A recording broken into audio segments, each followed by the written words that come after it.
Because the time for Jesus to appear publicly is not due yet. And men get that. Okay? And it's not easy for Mary, for a lady to keep secret, isn't it? Okay. I mean, if your child scores straight A's, okay, you will tell the whole world. Okay? But if the child is God's son, Paul, some people will just brag about it, but not Mary. So difficult, right? So difficult. So Mary was very unrelenting in the protection. Okay? Lessons that we can learn, mothers. Okay? Are you protecting your children? Okay? I'm sure you all do. Okay? From the many potential dangers. Okay? Nearly everywhere. Right? From germs, from the staircase, from the elevator in the department store, from electrical outlets, from poison, from the stove, and many other things. You just want to protect them. Okay? And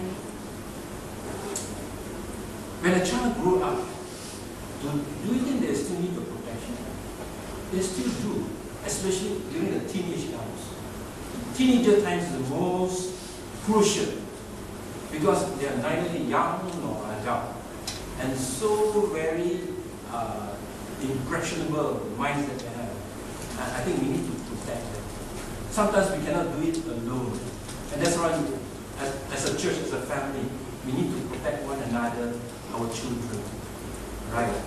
And sometimes when one of us maybe a bit too harsh, too strong in the words to your children, just forgive one another, because sometimes our good intention, our words can be quite strong, but at the end of the day, we want to keep all children, our children, your children and my children from harm, right? So this is our duty. It's not just we just keep me and my family and myself. We are all one God's family, so we need to help one another to take care of our children. And if ever we say wrongly or strong words, forgive one another. Okay? Because children are growing in dangerous times now, really dangerous. Okay? Not only some are growing with low self-esteem, some can do drugs, some go into alcohol, some go into peer pressure, right? And some go into sexual immorality, some even be suicidal. Right? I got a classmate who is a chief psychologist over here in town.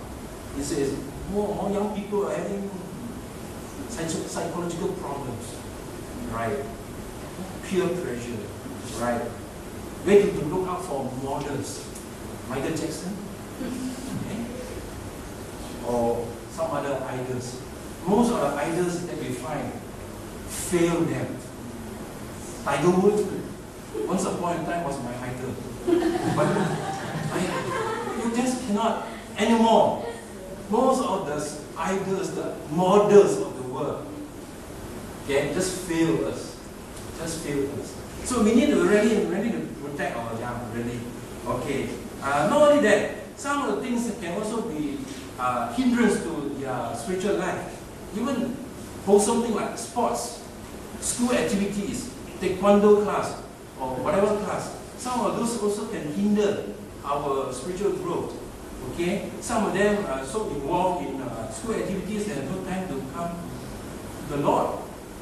In fact, a brother was mentioned of another mutual brother in down south. When the children were young, okay, the parents go to church, but the children did not. It's okay, study hard. When you grow up, then you will know how to choose. And sure enough, okay, time passes very fast. The children grow up and they become professionals. Good for them. The children all become professionals. But what happened? The children don't go to church on Sunday. And it's eating into the hearts of the parents. Why? Because they were over-emphasizing on one activity to expand on their spiritual growth. Right? And now they are already grown up and they already got married with their spouses. How are you going to tell them to go to church? Yes, I was reminded of the fact that we are only one generation away from apostasy. One generation can just fall away. You don't have to look so far. Okay, we may be very, very faithful. But what about our children? What about our grandchildren? So you have to step on the guard, actually be watchful. The Bible mentions it first. And you can take a lesson from Mary, who was very protective. Right? And not only that, God chose Mary because of her unwavering in love and devotion. Mother's love. Mother Mary's love for her son Jesus began before he was born. And after his death. Remember? The first picture that we have of Mary was as a teenage girl, got pregnant, right? And together with husband Joseph went to Bethlehem and gave birth. That was the first picture. Right? What about the other picture? The other picture could be an older woman, alright, with grey hair, skin dark and wrinkled under the Jewish sun, right? Eyebrows, that shows the veeriness of the struggle.